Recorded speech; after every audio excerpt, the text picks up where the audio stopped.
Good. I can feel your anger. I am defenseless. Take your weapon.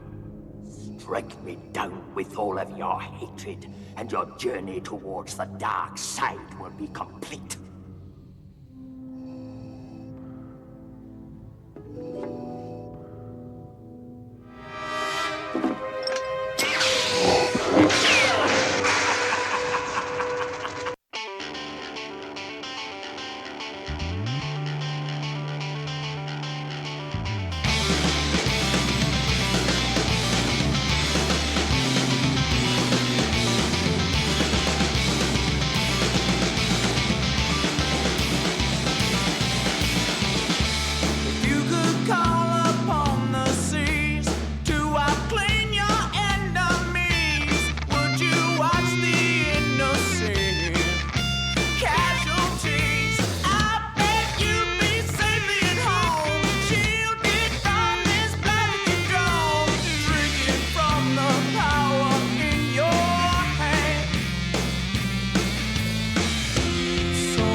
Oh, greetings once again, Bucketheads.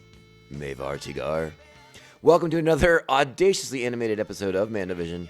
Nargai Tom, and thank you so much for checking out this small, independent Star Wars podcast. How the heck are y'all doing? Remember, the best way to reach out to us is, of course, via social media. We are at Mando_Vision on Twitter and Instagram.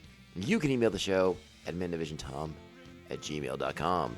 Make sure to like, subscribe, follow, and share the show with all the Mandalorians in your covert. How is everyone doing? I asked the question once again because, again, we're coming off of May the 4th for 2023. We got a bunch of new merch, I guess is the best way to describe it. You know, a ton of new Star Wars gear, toys, action figures, collectibles, art, all kinds of things debuted, hit the market. Did anybody pick up anything cool? I guess is what I want to know.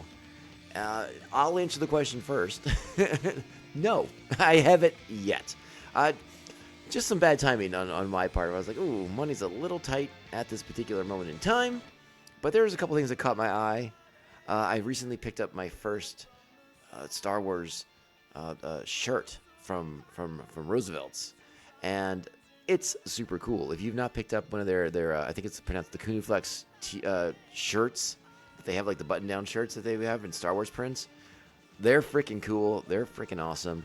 Worth checking out. But they're not cheap. I'm not gonna lie. I thought $70 was a bit steep for one of their shirts, but it is of top tier quality. So. And they put a bunch of really cool ones for May the 4th that I have my eye on a couple of them once I roll some quarters and pennies to be able to pay for it. So that might be coming soon to my wardrobe. To be determined though. I'll keep you all posted. I'm sure you're dying to find out if I buy a new Star Wars t-shirt in the immediate future. Otherwise, I hope everyone had a great May the 4th. Have you finished watching Star Wars Visions yet? I haven't. So that's why today we're only going to be talking about the first 3 episodes of Volume 2 of Star Wars Visions. Volume 2. And I'll be honest, I like I said, May the 4th kind of dropped at an interesting time. Not just financially, but as far as my schedule went, as it relates to work. And basically, you know, with it dropping on a Thursday with my current work schedule, Thursday is essentially my Monday. And it's a very, very busy, hectic day to get things going. A little hard to sit there and watch all 9 episodes of Star Wars Visions. I know some people did it. They knocked it out right away. And kudos to you. More power to you. But that was not in the cards for me. So I've had limited opportunity over the last 5 days to get all of Visions under my belt. But I have watched the first 3 episodes. And I have to say, I really am enjoying this season if you want to use that word, of Visions so far, because I think it was a really good idea to expand the animation pool to include studios that are based just all around the globe, and give it a more worldly feel, just to kind of show how Star Wars has impacted and influenced artists around the world, and what they do and what they bring to their countries as far as that style and that flair goes. So again, these first 3 episodes, I'm looking forward to talking about, but I do have to admit, and if you remember our talk last year when we did the first volume of Visions, is I am not an animation aficionado by any stretch. I can't go into any detail about the history or what these studios are best known for. It's not my forte. It's not my cup of tea. It's all new to me, and I think that's a really nice kind of change of pace for me as a Star Wars fan, because so much of Star Wars is the known, is the familiar, is things I have experienced. So to get these new looks at things, these new, again, visions of Star Wars through the eyes of these animators and through these animation studios that are around the globe, for me, it provides a really refreshing take on Star Wars material. It's not burdened by continuity or canon or any of these other things that we spend so much time talking about here on this podcast.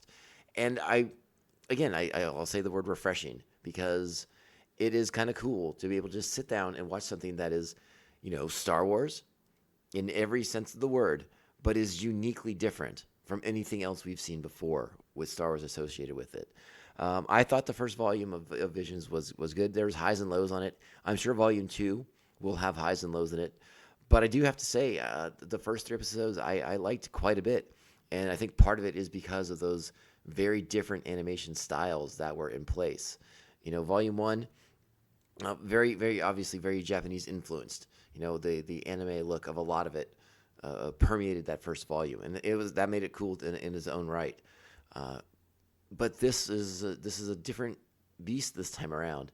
And we're getting multiple types of animation that is vastly different from one episode to the next. And again, so I can't get into the technicality of all that. I can't comment on the particulars on that sort of animation style that each episode uses. It's just not my wheelhouse. It's not my comfort zone.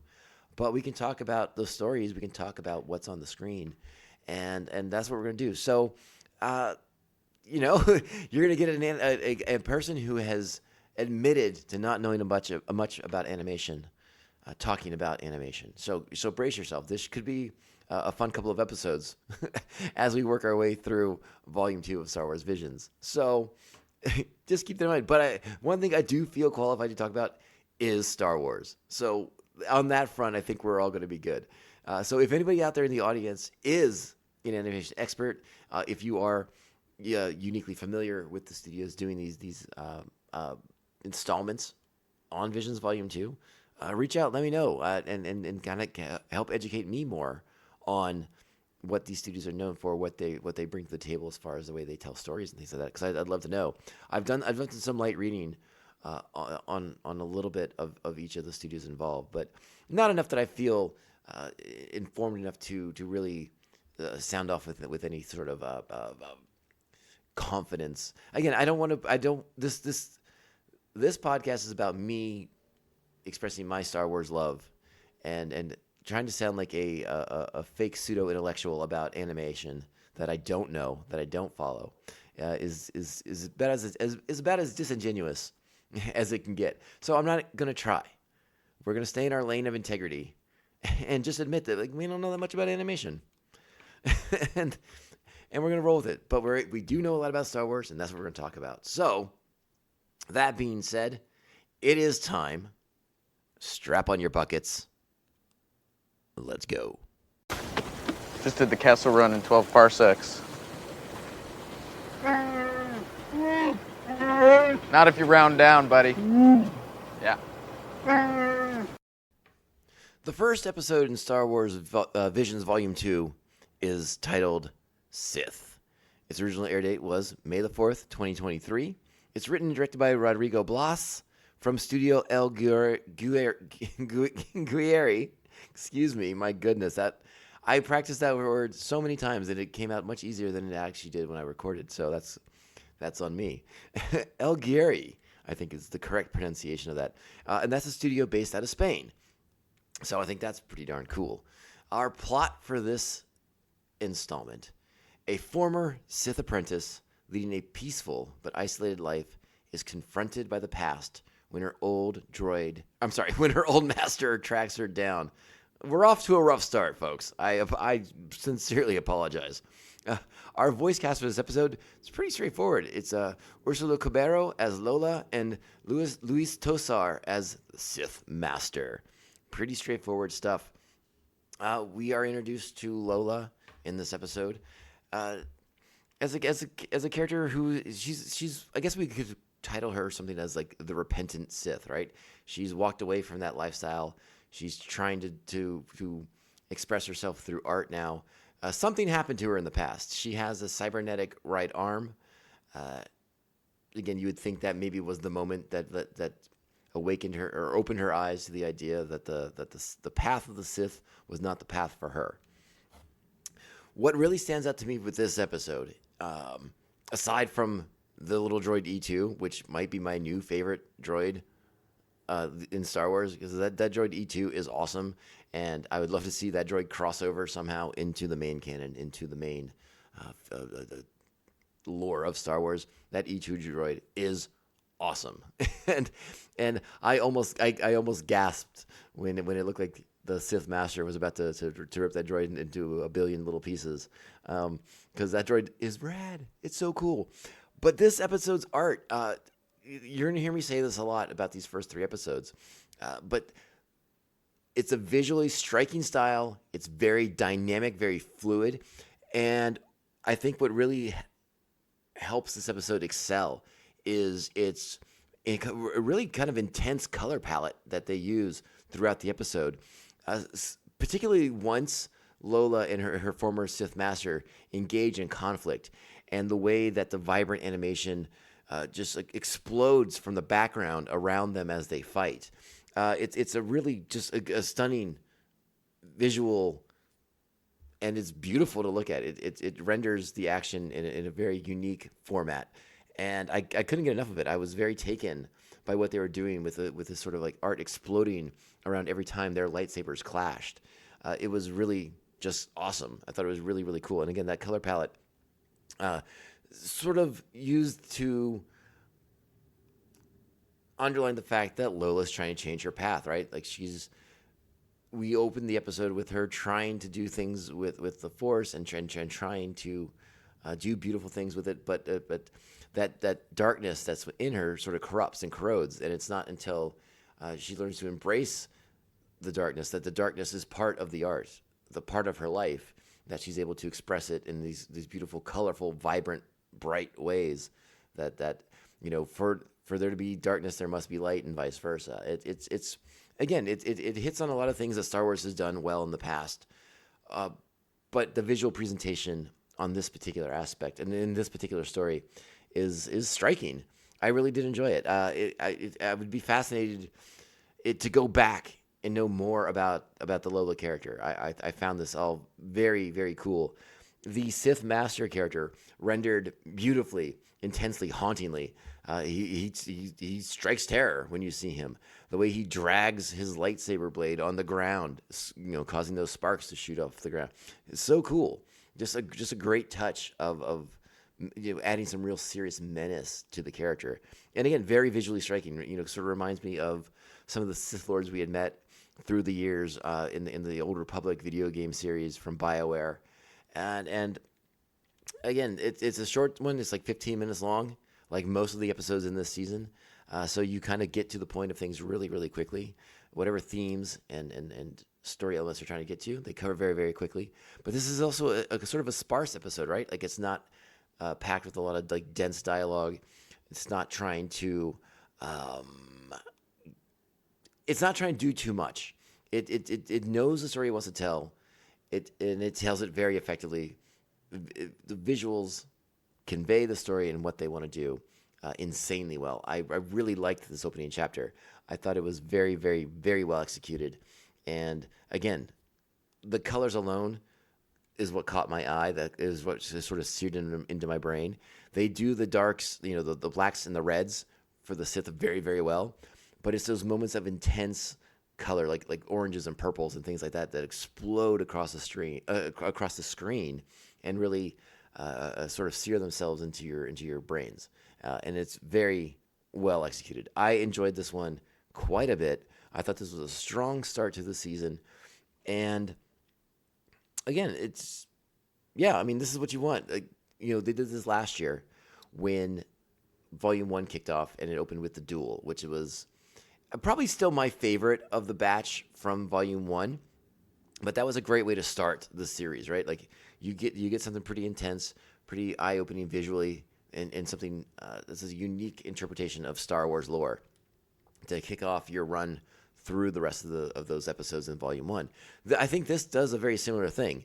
And were it not for the fact that I had a fairly intense work schedule, I probably would have cruised through all nine of these episodes before I had to do anything else. That would have been the dream. It just didn't pan out. So, yeah, check out Sith. I think it's a very, very unique episode and very, very cool. Great visuals, great colors, and E2 kind of steals the show, in my opinion. I love that little droid so much. Might be my favorite new droid since BD1, right? We'll talk about that later, though.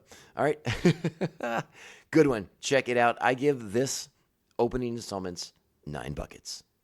Bounty hunting is a complicated profession. For the second episode of Volume 2 of Star Wars Visions, we have an episode titled Screecher's Reach. This is done by, the studio is Cartoon Saloon. They're based out of Ireland. We have what is our plot for this one? A young girl seeking reprieve from her days in a rural workhouse discovers a legendary haunted cave with her friends. The cave's dark pull will change the trajectory of her life forever. Our voice cast for this episode: Eva Whittaker, Alex Connolly, Noah Rafferty, Molly McCann, Angelica Houston, and Niyama Moyles. That's something I should comment too on here. These first 3 episodes, with very, very rare exception, I have not heard of anybody in the voice casts for these specials. I would imagine that in most cases they are sort of local to where the studios are, people that maybe the studios worked with in the past. And Angelica Houston obviously being the exception, someone I have heard of. So there you go. This episode, written and directed by Paul Young, and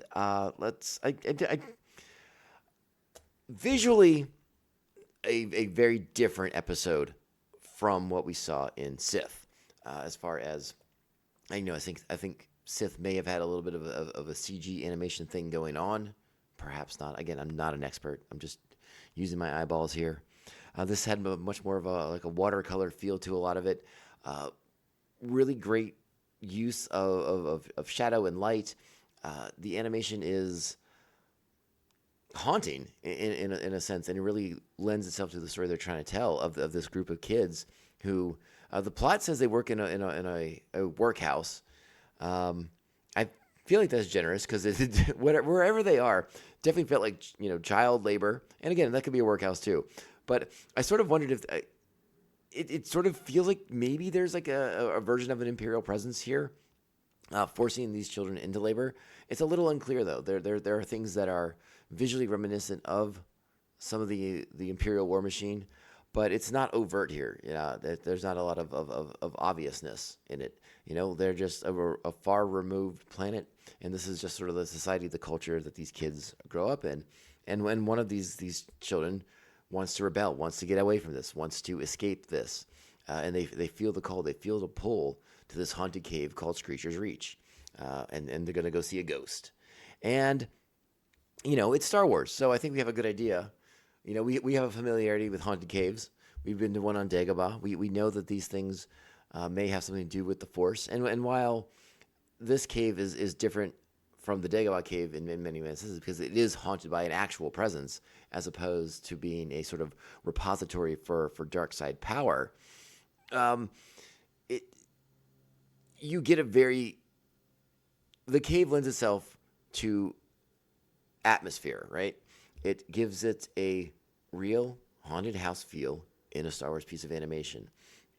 I think I mentioned before, this is sort of that they use sort of a watercolor-esque palette of colors for the backgrounds, for the splashes. The animation is gorgeous, but it is a stark contrast to what we saw in Sith.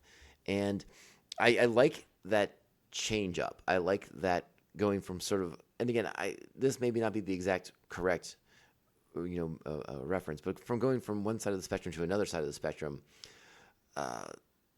gives us it cleanses the palette in a visual sense in a very unique fashion. The animation is both familiar yet new and different and exciting. And again, it has a certain energy to it, particularly when they get into the cave and when we're dealing with the Force presence in the cave. The animation becomes dark and sinister, but also just full of energy, and is very cool to look at. That we'll call it a ghost. We'll call it like the Force apparition of the cave is rendered in such a way that it is pretty intense and pretty scary. The crux of the story is basically is a coming of age sort of thing. Shaking off the shackles of what you know in the past to find a new future for yourself. This one, it sort of turns the traditional coming of age story on its ear, and I'll loop that around to, if we go back to episode 4, and when we really break down the script of episode 4, and basically 4, 5, and 6 in a sense. For Luke Skywalker, it is very emblematic of Joseph Campbell's The Hero's Journey. And we all know this. Lucas has talked about this endlessly, and it's kind of just the way it is, right? It's film school 101 stuff. It's great. It's classic. It's awesome. Where they turn it on its ear in this one is where it ends, where it's not necessarily the hero's journey. It's like this character, this young girl, so desperate to escape her situation, so willing to do what it takes to get away from where she is, and that she'll go to the dark side to get away, that she'll follow the path of the Sith to get away from the life she has, and she will leave her friends behind. Spoilers. But it's a really nice piece of animation. I like the way it ends. It's got a real kind of sort of sinister underlying thing, but there's the story has this sort of sense of desperation to it too. The way, when the girl first throws off her work garments and is like, I'm going to Screecher's Reach, I'm going to this haunted cave, you're coming with me, because she's just done with it. She's done with this life that she has, and she's so done with it that she'll go and again, she seems like a good person. She has this group of friends around her, this support system around her, but she'll forego all of it to escape where she's at. And that's a very different path than what we've seen in a lot of Star Wars stuff. So I really did appreciate what they did with this story, the directions they took it. And again, the action sequences of this episode, the Force apparition level haunting that's happening in the cave. It's just beautiful, really, really well done animations, and it sort of has a more visceral feel than the previous installment in Sith. And so, that being said, I think this one might be right up there as my favorite of the 3 I've seen so far. I did really, really enjoy Sith. I love that exploding color palette, but this episode sort of brought some sort of a frenetic, kinetic energy that I really appreciated and respected as far as their storytelling. And then when it sort of like flips on you and you realize that this person who's coming to get this little girl isn't a Jedi Master, is a Sith, it's like, whoa, wait a second, what just happened here? It was pretty wild, pretty intense, and again, just sort of underscores the desperation of this girl to escape her life, that she's willing to go down this path just to get away from where she is. Wildly intense stuff. I loved it. Really solid episode. And again, I try to avoid giving half buckets here, but it's like 9.5 for me. I really dig this episode quite a bit. I think what's holding it back, I don't know. I think the only reason why I held it back from being a 10 is that I just haven't seen the rest of the installments, so I don't know if anything's going to measure up to it, I may have to revisit that and give this a 10. I do really like this episode. I think it's strong. I think there's a lot to get here. And the sort of driving nature of the Force through the storyline, propelling this girl forward, is sort of an element of the Force that we haven't necessarily seen explored in great detail through, at least through the visual mediums of TV and through cinema. We've had similar things in the novelizations of not in the novels, I should say, not novelizations, but in some of the novels of Star Wars, you sort of get this presence of the sense of the Force as this presence that drives and motivates and pushes. Not so much in the films and TV thus far, but this episode does a nice job of really making that a thing. And I respect that. I think that's a really admirable direction to go in and to again, sort of challenge our preconceived notions of Star Wars. Again, that's the fun, the appeal, the allure of this whole Vision series is to kind of push our ideas of what Star Wars is and can be. And this is an episode I think does that very, very nicely. So check this one out for sure. Don't skip out on this one. It's a blast. I would like to see the baby. So for the third episode of Star Wars Visions Volume 2, we have In the Stars. This is by Studio Punk Robot out of Chile, written and directed by Gabriel Osorio Vargas. I think I got that right. Our plot for this installment: two sisters, the last of their kind who live in hiding on their ravaged land, squabble about how to survive with the Empire encroaching. On a water run, the sisters must fight back when they are discovered. Our cast for this installment: Valentina Muir, Olivia Ovidio, Kate Dickey, and Amparo Nugura. And we switch visual styles in another very dramatic fashion in this installment as we go to something akin to what I would consider to be stop motion. I don't know if it's done on a computer or not. I have no idea. Or if they're making models and moving them around and doing it the old-timey way. I have no idea, but it's very akin to stop motion. And we go to a planet. There's a lot in this episode that has the feel of Andor, right? Like the Imperial oppression, the Empire swooping in to crush these people, to crush their way of life, and to steal their resources. In this case, the water of the planet, and all this natural life on this planet, because of the Imperial toxic machine.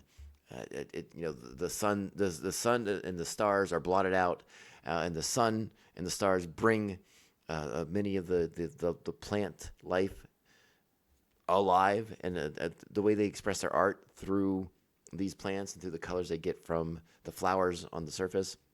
You need that starlight for the magic to happen, right? And it's the way they animate the artwork coming alive. In that opening sequence with the rock and everything like that is beautiful. It's stunning stuff. It's wonderful and imaginative, and it gives us the exposition that we need to understand these sisters, their situation, what happened with their mother when the Empire showed up, and how their mother tried to lead a rebellion against the Empire coming to their planet. It's a really strong emotional story. There's a lot of really great things in it. And by and large, I like it. I don't want to disparage it by any sense, because I do like the message of this episode, the artistic beauty of this episode, and the stylistic difference of this episode from anything we'd seen prior to this in Star Wars. So in that regards, I do really like what's going on here. To me, in my opinion, this is my bugaboo. This is my predilection. This is my quibble, my nit to pick. This episode suffers from one thing and one thing only, and it's something that's sort of a storytelling trope whenever you get into circumstances and situations like this. This story suffers from what I like to call annoying kid syndrome, where you have the young child, staunchly independent, fiercely believes what they believe, and doesn't listen. Doesn't follow the instructions of their wiser, more learned, older sibling who's trying to protect them and keep them safe. Now, again, for the sake of this episode, and because it's Star Wars, these actions they ultimately lead to the demise of the Imperial presence on this planet, at least temporarily. Who's to say what the long-term ramifications and repercussions will be for these people and what's left of them? Because again, basically, these two sisters are all that's left. This is a dying, dead species. This is sort of genocide explored on an Imperial level, and again, it doesn't plumb those depths in a hyper mature fashion like you would see in a show like Andor that was sort of geared to explore these sort of things. But you get the general sense that like this is a doomed people and a doomed species, and these two sisters are all that remains, and they will eventually die out. And it's sad. Do not misunderstand. It is sad, but I just have this thing about annoying kid syndrome, and and I know that's on me. That is a me thing. I just can't stand that storytelling trope of the disobedient child kickstarting the events and the action that drives the story forward. Now, again, there's still good stuff in it, and I really love the way the Imperial machine is rendered in this. Again, that stop motion that they're using, it's all very, very cool. It looks great.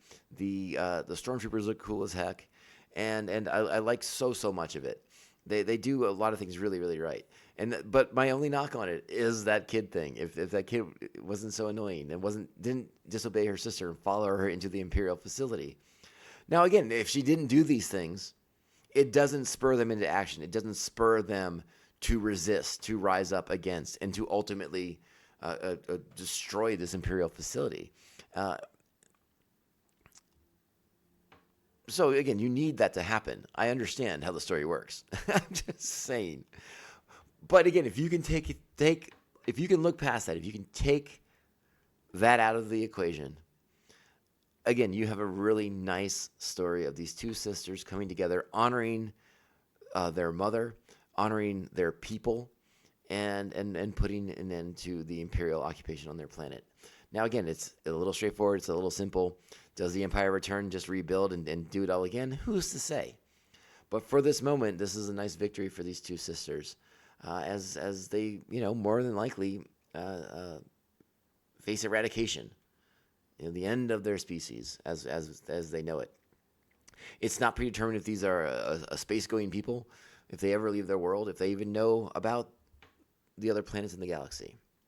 None of that's None of that's on the table for this story. It is straightforward, straight ahead, and at its core is about hope. And again, that is the theme that Star Wars has adopted over the last 10 years. That Star Wars stories are about hope and keeping hope alive in the face of tyranny and oppression and genocide and all these different things. So in that regard, this story hits really, really hard and works really, really well. So I do enjoy it quite a bit. I just wish they would stop making children so annoying. Like, we can move past this. There's ways to write children in ways that they don't make me want to pull my hair out or slap my own face. Just a thought. Let's get past the annoying child part thing. But I really like this one. I've seen some unjust criticism of the voice acting in this episode, and I disagree with it completely. I think the voice actors do a really nice job on this one. Again, it is a story that, again, when you boil it down, it is essentially the purest of Star Wars stories in that it is about hope and keeping hope alive in the face of overwhelming odds. And that it doesn't get more Star Wars than that. So I give it 8 buckets. I do like it, and I am a fan of the stop motion. I'm a fan of the way they tell the story. I'm a fan of the way they bring their exposition, their backstory to life through the art on that giant rock wall that they use. There's a lot of like little elements in this story that are so wonderfully done, so wonderfully executed. So don't take my little quibbles to be anything bad. I think this is a very pure Star Wars story, and is definitely worth your time and consideration. So that being said, that is my thoughts on the first 3 episodes of Star Wars Visions Volume 2. I hope you will check them out. I know some people have been not keen on checking out Visions because it's not canon, it's not lore, it's not part of the mythology. But again, it's just really a lot of fun to see Star Wars through different lenses, to see Star Wars through different cultures and the way they experience it, the way they process it, the way they view the material in different ways, the way they express their love for it in a different fashion than what we are accustomed to here in America, and in North America particularly. So that's fascinating to me. I really do enjoy that aspect of it. And doing new takes on Star Wars is fun. Last night I was reading through the old Dark Horse Infinities comic series. I was reading their alternate history version of The Empire Strikes Back, where Luke dies on Hoth, and Han Solo is charged with going to Dagobah, right? But he doesn't know that what he's really doing, and Han thinks he's going there because he's going to learn how to be a Jedi, which that part doesn't make any sense. But once you get to Dagobah with Leia after the asteroid field scene, and you realize that it was all about getting Leia to Dagobah, and you're like, oh, well, this is going to be fun. So, new spins on the classics, but new ideas infuse Star Wars with new life. And Star Wars needs to stay fresh. Star Wars needs to stay relevant. Star Wars needs to do things that provide alternative perspectives on things for a vast array of people, because Star Wars is not a story central to North American lore. Star Wars is a global phenomenon. People around the world have embraced Star Wars. So to see how it has affected them as a people, to see how it has affected their cultures and their societies, and see that represented in Star Wars Visions through the animation studios of these different cultures and societies, I find it very enjoyable and very rewarding. So if you have not checked out Visions, I really encourage you to give it a shot. They're 15 minutes long-ish, some a little more, some a little less, but they are uniquely Star Wars. Don't dispute that. Again, not part of the mythology, not part of the canon, but that frees them to do very, very different things. And that is the uniqueness. That is the element that keeps it fresh and just fascinating to watch. So please check out Star Wars Visions Volumes 1 and 2. We'll be back very, very soon to continue going through Star Wars Visions Volume 2. I'm hoping to have 4, 5, and 6 next for you guys. Hopefully this week as well. I'd like to wrap up Visions because I'm really dying to get you guys the episodes for Star Wars: The Clone Wars. But I wanted to finish Visions first. I elected to hold back the Star Wars: The Clone Wars rewatch episodes until I can complete Visions for you all, and then we'll go full force into the Clone Wars, because again, we're going to Mandalore with Darth Maul. We got things to do. We got things to talk about. It's going to get intense. So buckle up. Keep your bucket on and buckle up. All right. That being said, I am Tom, and this is the Mandovision Podcast. Nargai Tom, FYI. I'm so glad you're here. It's always great that you wonderful people, members of Buckethead Nation, take the time to support small independent Star Wars podcasts like us. We're so glad you're part of Buckethead Nation. Reach out to us on social media. We're at Mando_Vision on Twitter and Instagram. Email this podcast, mandovisiontom@gmail.com. Make sure to like, subscribe, and share the show with all the Mandalorians in your covert. If you have the time and the inclination, whatever platform you're listening to, if they offer a review format, sweet 5-star reviews. They help small shows like us stay in the mix, not get squashed by the algorithm. And let me go back real quick before we roll out of here. Let's go back to what I first asked you guys at the opening of the episode.